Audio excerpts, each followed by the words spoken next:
যারা মাঠে থাকবে, আমরা এর মধ্যে আতাউর রহমান আতা এবং আমার জেলা সেক্রেটারি, তারপরে প্রেসিডিয়াম সদস্য পলাশবাড়ি সাদুল্লাপুরের যিনি আমাদের প্রতিনিধি মরহুম ডক্টর ফজলে রাব্বি চৌধুরীর ছেলে মইনুর রাব্বি চৌধুরী, যিনি দুইবার নির্বাচন করেছিল, আমরা সবাই ঢাকায় দেয়া আমাদের মাননীয় চেয়ারম্যান এবং নবনিযুক্ত মহাসচিবের সাথে মত বিনিময় করেছি। আমরা স্পষ্ট বলেছি যারা মাঠ ধরে আছে, একটা কথা কি আপনার কোন সরকার জানি বলেছিল যে কি জলাজার কিনা জালজার মাস্টার, এরকম একটা কথা কোন সরকার জানি বলেছিল, তো আওয়ামী লীগ সরকার। সেই জন্য মাঠে যে নেতাকর্মীদের পাশে এখন যে আছে, সে যে নিজের অর্থ খরচ করে দলকে পুনর্গঠন করছে, সেই আগামী দিন নির্বাচন করবে। বাসায় বসে থাকা এই ক্রাইসিসে 90-এর পরে সবচেয়ে বড় ক্রাইসিস আমরা ফেস করতেছি এই 5ই আগস্টের পরে। আমরা এখনো অনেকেই, আপনারা শান্তপ্রিয় লোক, গ্রামে গঞ্জে থাকেন, কোনো ঝুট ঝামেলার মধ্যে নাই। আমরা এখনো শহরে অনেক রিস্ক নিয়ে চলাফেরা করি যে আমাদের উপরে কোন ট্যাগ লাগিয়ে কে আক্রমণ করে।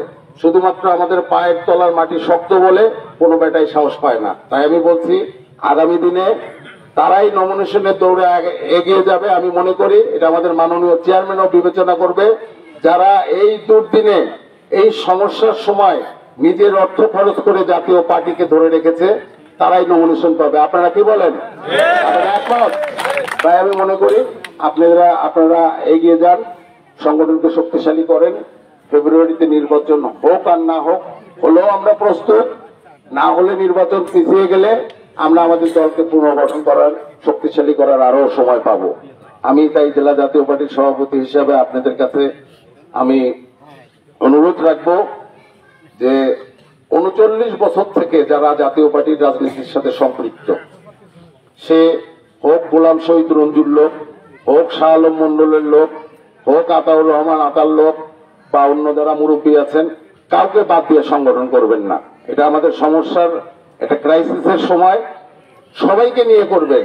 নমিনেশন মহান আল্লাহ পাক বরাদ্দ রেখেছেন। আমরা যতই বলি যাকে ওনার দেওয়ার সেই পাবে। মাঠে আমরা যারা কাজ করছি, আতাউর রহমান আতা এই মুহূর্তে জেলা পরিষদের চেয়ারম্যান ছিলেন। উনি অন্তত গত 1 বছর থেকে, নির্বাচনের পরে, নির্বাচন তো হয়নি, নির্বাচন থেকে আপনারা সরে দাঁড়িয়েছিলেন। ওই নির্বাচন করলে হয়তো আরো ক্ষতিগ্রস্ত হতো, নির্বাচন হতো না, আরো হয়তো 5টা-10টা মামলা তার বিরুদ্ধে লাগতো, আরো তার 20-50 লাখ টাকা খরচ হয়ে ক্ষতিগ্রস্ত হতো। সেই সময় আপনারা নির্বাচন থেকে পরিস্থিতির কারণেই সরে গেছেন। আগামী দিনে নির্বাচন করতে হবে। নির্বাচন করতে গেলে শুধু ঘরে বসে লেকচার দিলে হবে না, অনেক ব্যাপার আছে। একটা প্রার্থী 500 লোককে, 1000 লোককে নিজের পকেটের টাকা খরচ করে সে নমিনেশন পাবে কিনা চিন্তা না করে সে কাজ করবে, এই মানসিকতা থাকতে হবে। আর কেউ যদি মনে করে আমি আগে নমিনেশন পাই তারপরে খরচ করব, আমি কেন এই ঝামেলার মধ্যে রিস্ক দেবো না? আমাদের তাদের প্রয়োজন নাই। লাঙ্গলের লোক আছে, আমরা যাকে লাঙ্গল দেবো ইনশাল্লাহ এই আসনে লাঙ্গল জয়যুক্ত হবে, আমার এটা বিশ্বাস। তাই আপনাদের কাছে আমার অনুরোধ থাকবে, জেলা সভাপতি হিসাবে আমি সাংগঠনিক ব্যাপারে খুবই তৎপর। আমি নিজেও গাইবান্ধা সদর আসনের প্রার্থী। তারপরেও যদি আমাকে রাত 12টার সময় কোনো উপজেলার কোনো প্রোগ্রাম, কোনো নেতা, কোনো কর্মী আমাকে ডাকে, আমি ছুটে যাই। আমি এই ক্রাইসিসের মধ্যে ভয় পাই না। ইনশাল্লাহ আমার জন্য দোয়া করবেন। আপনাদের সকলের সুস্বাস্থ্য মঙ্গল কামনা করে আমার বক্তব্য এখানে শেষ করছি।